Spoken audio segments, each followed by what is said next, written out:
We got our first look at the 2022 Washington Commanders on the field on Tuesday, and on this episode, we're diving into our offensive observations on the Locked On Washington Commanders podcast. Your daily podcast on the Washington Commanders, part of the Locked On Podcast Network. Your team every day.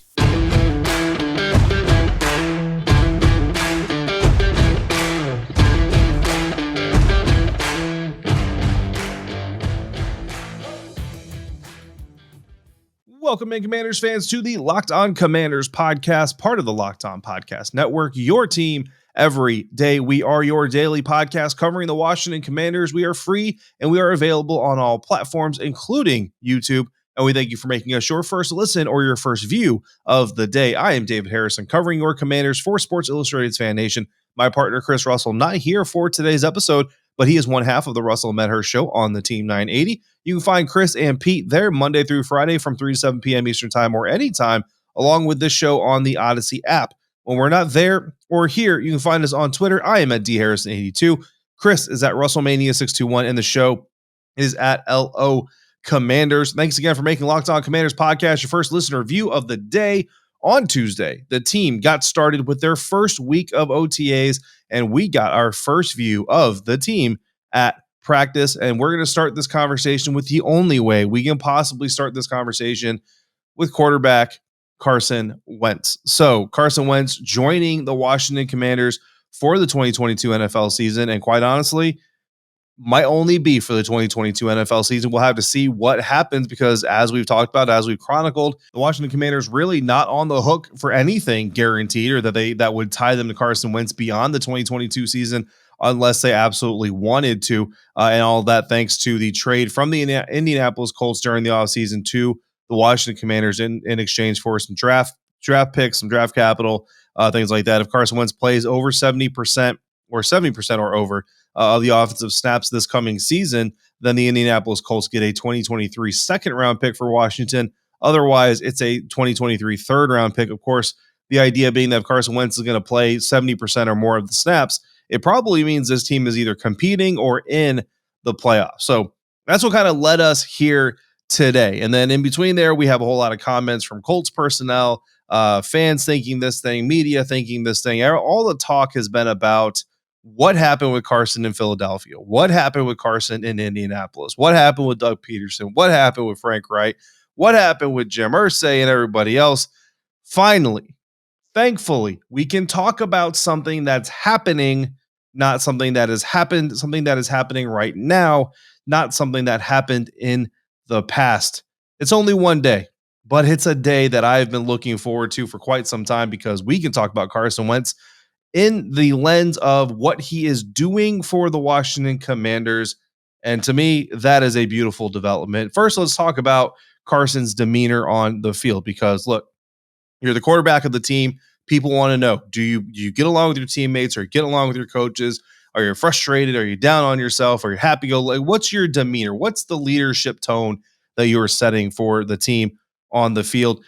And then, when you have the baggage that Carson Wentz has attached to him, people are going to watch even more. So I promise you, I wasn't the only person watching Carson Wentz in between reps, but here's what I saw. His demeanor on the field, for one thing that stood out, talking to Scott Turner, the team's offensive coordinator, during the practice. I mean, it was obvious. They're obviously talking while Carson is in there, taking snaps, taking reps, you know what I mean? Throwing the ball, trying to execute little bits of the offense, make calls, check signals and all these other things. But when Carson wasn't at the line of scrimmage, wasn't in a drill physically, there were moments where I saw, I'm trying to watch a lot of different things, but I would turn my attention to Carson every once in a while when he was off the field, or not off the field, but outside of the rep, right? On the side, kind of watching. And I saw multiple times, there's talking to Scott Turner. You can tell he's asking questions, and Scott's kind of breaking things down, saying, okay, here's what you should look for. Here's what I want you to do, or here's what I need from you. And Carson's very receptive. He's open to it, not a lot of arguing. It looks like he understands what he's talking about, nodding his head, all these things. So right off the bat, relationship between the offense coordinator and the quarterback, again, it looks to be cordial, if not professional. Might even be borderline downright friendly here pretty soon. So that's number one. Number two, listening to calls in his helmet while he's not even in the rep. Again, behavior when he's not at the line of scrimmage, not under center, not the guy with the ball in his hand. Don't make a mountain out of it, right? I'm not saying he's going to be an all-pro because of it or a Hall of Famer because of it, but look, he's on the side of the rep. He's not in the actual rep. He's got his helmet up to his head, and he's listening to the call. And then you see him after he has the call. You see him kind of going through the motions, and he's pointing. He's kind of sending out signals, kind of going through the motions himself, saying, "Okay, here's what I see. Here's what I would do. Here's what I would check to." Getting those mental reps, physical reps, always, always, always super important. But those mental reps can be important as well. Next observation I had, motivating his guys when they came off the field. Again, when he's not up there at the line of scrimmage taking the snaps, guys are coming off the field, receivers, DBs, what have you. Guys are coming back after making a play or after going through a rep. He's giving them high fives, giving them some motivation. Those are the kinds of things you want to see from your starting quarterback. Again, going through the calls. He wasn't the only one. Cole Kelly, quarterback that you're not going to hear a lot of probably during this process, but he was also on the side there kind of going through the checks and everything. Those things you like to see. What we didn't see, he's not Dak Prescott, right? If you go back to the Dallas Cowboys appearance on Hard Knocks, right, Dak Prescott is out there on the field. He's joking, he's laughing, he's flinging the football around. He's kind of talking to other players as they're doing things and talking to the coaches and kind of poking fun. Carson Wentz isn't that guy. Maybe when we get to training camp because they're longer days or more consecutive, all those things, they know each other a little bit. Maybe we'll see that personality come out a little bit. But as of right now, that's just not really his demeanor. But again, nothing standoffish about him. He wasn't off to the side. He was in the group with the mix or in the mix with the guys the entire day. That's what you want to see. Now, that's all personality, right? And let's be honest, like when you talk about the concerns involving Carson Wentz, most of them are mental or personality based. Well, let's talk about the play because that's where I think most of us, if not all of us, agree Carson Wentz is an upgrade over quarterback Taylor Heineke, the starter from last season. And I wrote it for Sports Illustrated. I said it on another podcast that I appeared on after I got back from the OTAs. I'll say it here on the Locked On Commanders podcast. This is not meant to be a slight towards Taylor Heineke. I think what Taylor Heineke did last year with the skill set he has, the abilities that he brings onto the field, and the weapons that he did have when they were healthy and when they were available, I think he did the best that you could expect him to do. But there are limitations there. There are limitations in his football IQ. There are limitations in his arm talent. And after seeing Carson Wentz and Taylor Heineke on the field together, you see Carson take a rep, then you see Taylor take a rep, or you see them side by side taking a rep. The difference in arm talent is very, very noticeable. But there's some other things. Focused and deliberate. Carson Wentz, he didn't look like he was questioning or kind of second guessing or just kind of winging anything. Everything he did looked like it was done on purpose. And I think, again, that speaks to the mental acuity that you want to see from your starting quarterback. Jahan Dotson's reps during drills, even against air, no defenders, wasn't always against the defender. But what I did notice that every time Jahan Dotson came up in the line of wide receivers to take a rep and to go run a route, Carson made sure if he wasn't already the quarterback up in rotation, Carson would go up. He'd tap the guy that was up there and say, "Hey, listen, I'm going to take this rep as a starting quarterback." He would come in. He would take that rep to Jahan Dotson, and then the rotation would continue. And I like that a lot because Terry McLaurin's not on the field, so you want to see him get comfortable with the weapons that he's got. Jahan Dotson is going to be a big one. Accuracy at each level. Now, again, I was watching defense, I was watching offense, I was watching a little bit of everything. So I didn't see every pass that Carson Wentz threw on Tuesday. So if he threw any major bombs, like 60-yard bombs, I didn't see them. So that's what I'll say. I did see short check down, screen pass type plays, quick screens. I saw intermediates over the middle, on the sidelines, all those. And I'll tell you right now, the guy can make every throw on the field.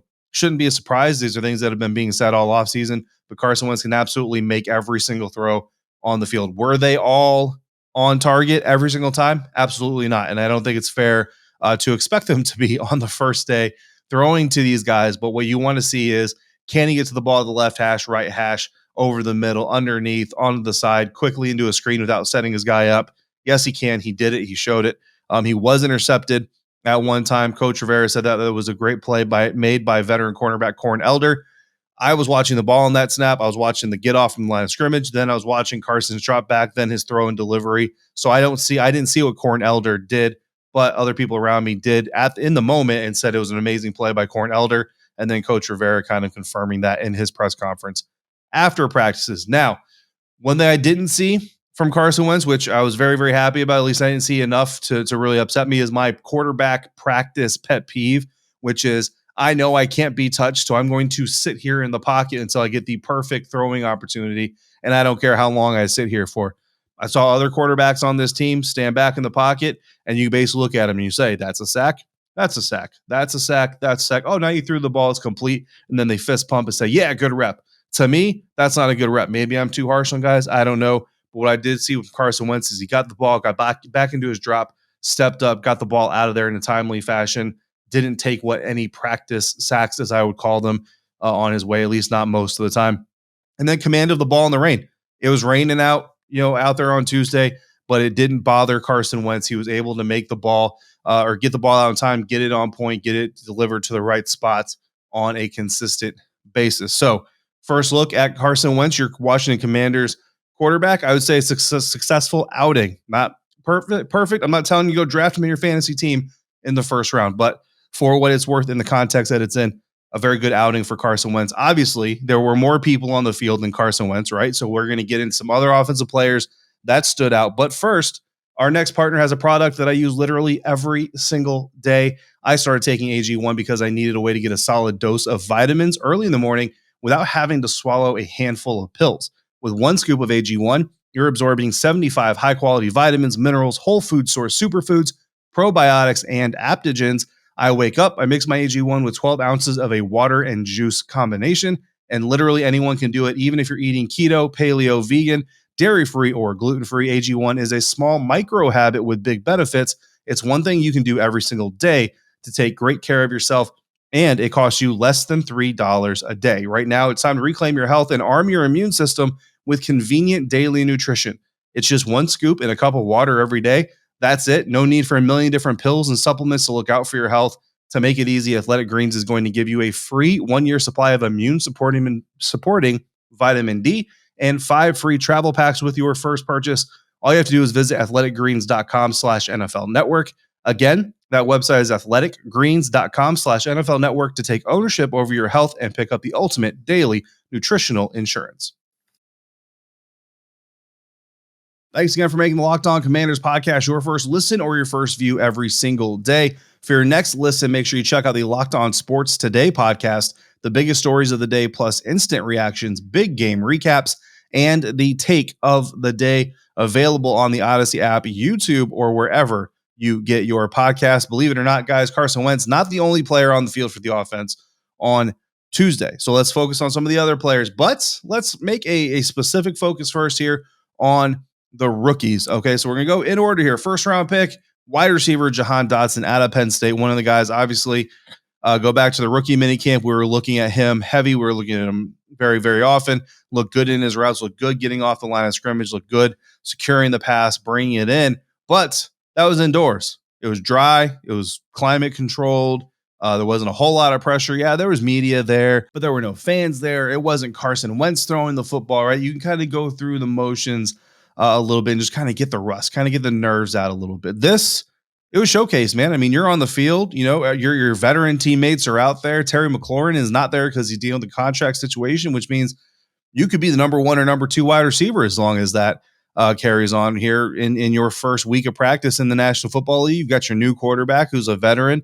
Everybody's kind of looking at you to be a reason that this offense really kind of takes off. And there were fans. There were a select number of fans in attendance at practice as well. I don't know the details on who they were. I assume probably like gold season ticket holders or something like that. So a little bit more eyes on, a little bit more potential pressure for Jahan Dotson, but Jahan Dotson really looked completely unfazed by any of the additional elements, including the weather. I think everybody at some point in time had an issue with bringing a football in. That's, again, with the wet, that's kind of to be expected. But for the most part, Jahan looked really good getting off the line of scrimmage, getting into his routes, into his stem, out of his break, coming back to the ball or getting the ball, securing it in his hand, tucking it and taking off with it. He also went back and fielded punts in the very early part of the practice session. They were doing a lot of special teams work, and both of your last 2 first-round picks, Jamin Davis was on the punt team doing some protection, doing some releases, getting downfield, and Jahan Dotson was back there fielding punts. He was asked after the practice about fielding punts, and he basically said what you would want every first-round pick wide receiver to say, and that is anytime he can get his hands on the ball, he wants to. And so if he can field some punts, he would be more than happy to do so. So a good outing for Jahan Dotson, looking every bit the part of a first-round wide receiver. Third-round running back Brian Robinson Jr., he was another standout from the rookie minicamp. And honestly, and if you go back to Chris's preview episode of the OTAs that we went to, he actually asked the question, is he going to stand out again Would he be in there with the first team offense? Would he be in there kind of eating snaps? And in the early going, I'll tell you right now, he was not. Brian Robinson Jr., if he, again, I wasn't able to watch every single thing going on every single snap on the field because there's a lot of different things going on there. But if Brian Robinson Jr. got a first team rep, I didn't see it. And I know there's a couple other media guys. I saw some tweets from some of the guys that were on hand there, guys like Ben Standig out of The Athletic and stuff like that. Some people tweeting that they also didn't see Brian Robinson get reps with the first team. Is basically Antonio Gibson with the first team, J.D. McKissic kind of filling his normal role, Brian Robinson Jr. getting the second team reps with Taylor Heineke at quarterback, and then Jarrett Patterson getting the third team reps with Sam Howell. And that kind of brings up another topic. Darren Haynes of WUSA 9 and I were on the sideline. We were talking, and we like Brian Robinson Jr. We don't, however, think that Antonio Gibson is completely devoid of being able to run between the tackles or with power. We said that on this show as well, but I think Brian Robinson brings a level of power or a power running ability that's just a little bit of a notch above what Antonio Gibson does, to be quite honest with you, and takes a little bit of pressure off of him, especially if he can be used as a receiver. Spell AG, don't force him to carry so much of the workload. And I think Brian Robinson is fully capable of doing it.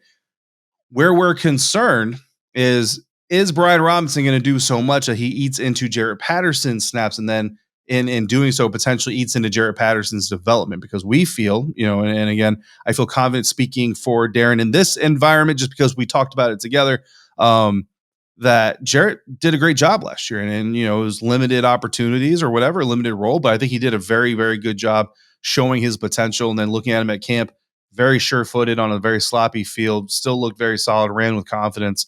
Really like what I see out of Jarrett Patterson, but I am a little bit worried, I'll be honest here, that maybe his snaps are going to get impacted a little bit more than maybe we had originally thought when Brian Robinson Jr.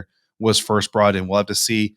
That's a lot of guys to hand the ball to. And Ron Rivera was asked about that split, between getting guys work, and that's a good problem to have, I suppose. But at the same time, if you're a fan of a guy and you want to see a guy get out there and get some work, it is a little problematic. So we'll see. Brian Robinson Jr., though, second team work almost exclusively, if not exclusively, Jarrett Patterson. Then with the third team, AG getting first team reps, J.D. McKissic obviously sprinkled in there, and J.D. looking really well, coming back from his injury that cost him the end of last season. Moving to the fifth round, offensive rookies, quarterback Sam Howell, tight end Cole Turner. Again, Sam Howell ran the third team offense, looked like a good quarterback, looked like he was a good fit for that group, looked like he knew what was going on, didn't look lost in any way, shape, or form, or at any time on the field. Don't recall any head scratching throws or, just wildly inaccurate throws, anything like that. Looked like a guy who does not look like a rookie quarterback, to be quite honest with you. He looked very, very in his element. And I know that's not like the sexiest analysis in the world, but I think saying that a fifth round rookie looks like he's in his element on an NFL practice field really does say something. And again, it's one day of practice, but to me, when you look at Sam Howell, you look at Taylor Heineke on the same field, I think Sam Howell's arm talent stands out above Taylor Heineke's right now. Again, the experience, the knowledge of the scheme, football IQ, all those things. Taylor's got the notch or the head above Sam. So I think still obviously QB2, but Sam Howell definitely holding his own here early. Tight end Cole Turner, really probably the winner of rookie minicamp earlier this month. Did some good things again in practice. He got some first team reps, got some second team reps. I mean, he's all over the field. John Bates also looked really good all over the field. So Cole Turner is definitely going to be a guy, especially as Logan Thomas continues to try to come back from that ACL. I will tell you that I really like what Washington has going on their tight end position from the young guys. And then, of course, looking to see if Logan Thomas can come back as well. So looking forward to seeing more of Cole Turner as we get things going. And I really want to see how he navigates once the pads come on and the hitting starts. Seventh round guard Chris Paul, exclusively third team, as you would pretty much expect. Didn't get to see a lot of him. He's a guard. He's on the inside. I'm not an offensive line expert anyway. I will tell you that Ron Rivera was very happy with his offensive line, even with having to replace some of the guys like Brandon Scherf from last season, and even with Chase Roulier still on the mend. So that is our rookie class review from day one of OTAs. Next, we're going to talk about the return of wide receiver Curtis Samuel, and we're also going to list three things we want to see the next time we get to see a Washington Commanders practice. But first, we're going to talk about our partners at BetOnline, who continue to be the number one source for all your betting needs and sports information. Find all the latest odds, news, and sports developments, including this year's basketball playoffs, Major League Baseball scores, fights, and even next season's NFL futures, including the Washington Commanders at over under 8 wins this coming season. BetOnline is your continued source for all your sporting wagering information from live betting to playoffs, esports, and more. So head to the website today or use your mobile device to learn more about the trends in the action at BetOnline, where the game starts. All right, Commanders fans, one more segment here today. We've heard about it. You've read about it. And it turns out the rumors are true. Curtis Samuel is back. Well, Curtis Samuel is here because it's hard to be back if you never really got here in the first place, right? I mean, let's be honest here. Curtis Samuel, free agent acquisition last year, coming to Washington from the Carolina Panthers. Yes, I know the Washington Panthers, whatever you want to call them, had a groin injury in it. Nagged them all training camp, nagged them all preseason, nagged them all season. The end result, Curtis Samuel only plays in 5 games, technically played in 5 games, really. I mean, really didn't play in some of those games. Had 6 catches for 27 yards total, played just 84 snaps for the entire season. So, I mean, yes, he technically played. Yes, he gets credit for the year. Really not a member of this squad in 2021, but he was back. We've heard about it. We've heard him saying he's feeling good. The doctors say he's feeling good. Head coach Ron Rivera saying he feels good. Looking forward to seeing it. And he was on the field for the first day of OTAs. And guys, he looked good. Teams don't like us to give anything away that's really super strategic. So I'm just going to put it to you this way. All the things we talked about that could happen with Curtis Samuel in 2021, it looks like the Washington Commanders are looking and planning to make those things happen here in 2022. And look, I'm going to be honest with you. He was one of the first guys I looked for when I got to the field. We arrived at the practice field. Obviously, I looked for big number 11, Carson Wentz. I also looked for Sam Howell. I also looked for Coach Jennifer King just because she's been on the show. So, a friendly person here at the Locked On Commanders podcast wanted to see what she was up to. And standing right there was number 10, Curtis Samuel, right there with AG, all those guys. And I said, okay, number 10 is here. He's got his jersey on. He's got the compression pants on. He looks like he's ready to do some work. But we've been duped into this before. And I looked around like he ain't got his helmet in his hand. So I was like, don't get your hopes up yet. He doesn't have his helmet in his hand. They get over, they do some stretches, they do some warming up. He goes over, he grabs his helmet. So okay, he's got his helmet. He's got his helmet, guys. All right, let's see here. Let's see what's about to happen. He gets his helmet. He kind of goes through, does some runs, some get offs. Gets off the line of scrimmage. The coach is there, and they do some hand fighting, and they get off. All right, cool.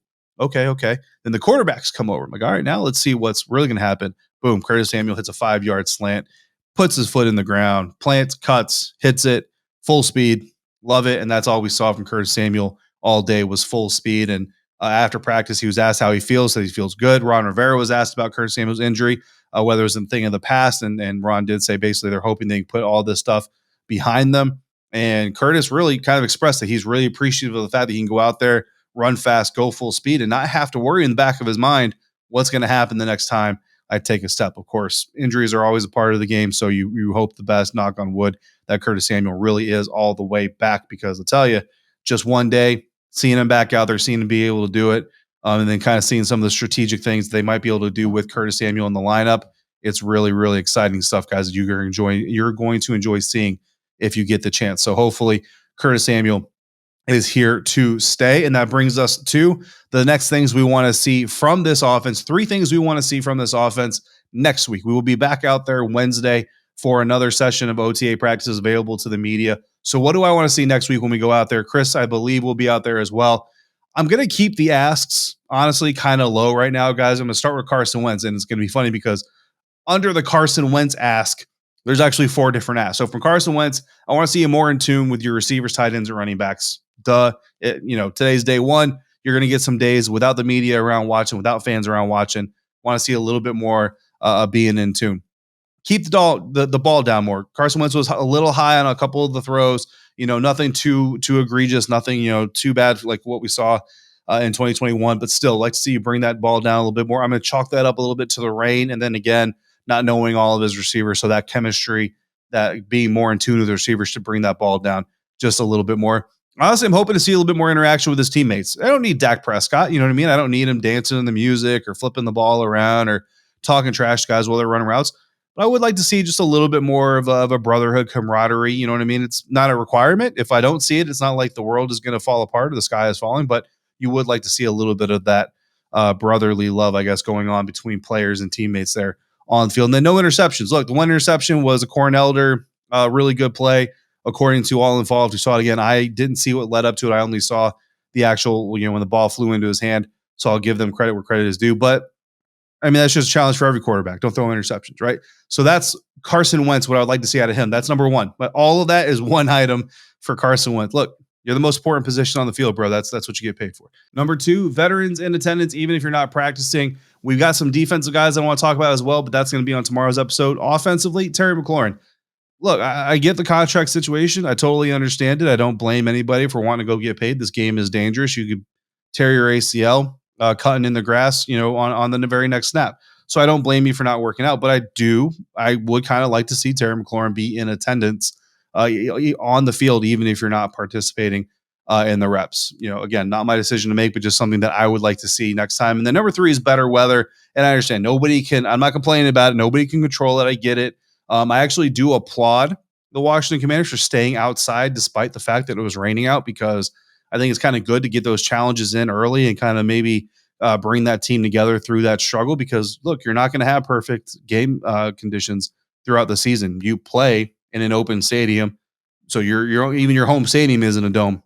You got to be able to do these things in a little bit of inclement weather. And it was a little bit of inclement weather. I mean, I just had a jacket on, no rain hood or umbrella or nothing, and I was perfectly fine. So a little bit of inclement weather, but would like to see this team in better weather, maybe see, how they do when the field is dry and the sun is shining.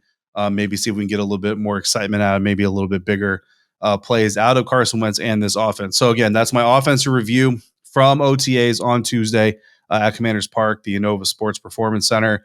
Tomorrow, I will come back with my defensive side. We'll look at everything that I saw on the defense, including the three things I want to see from the defense the next time we head over there, which will be next Wednesday for the next media available session of OTA practices. Until then, we thank you for making the Locked On Commanders podcast your first listen or your first view of the day. Now make your second listener view the Locked On NFL podcast. The schedule may be dark, but the NFL never stops, and neither does Locked On NFL. Get insight and opinions from hosts including Ross Jackson, Chris Carter, and Tony Wiggins, plus local Locked On NFL hosts repping all 32 squads. There's no offseason for real fans, so make sure you're subscribed to Locked On NFL on YouTube and wherever you get your podcast. We'll be back. But until then, if you've got questions or topics you want us to discuss, send them in to lockedonwashingtoncommanders@gmail.com or call in and be a part of the show by dialing 301-615-3577. For Chris Russell, part of the Russell and Medhurst show on the Team 980, I'm David Harrison, writer for SI.com's Fan Nation, covering your Washington Commanders. If you're out and about, please be safe, be kind to one another, and thank you for joining us right here at the Locked On Commanders podcast.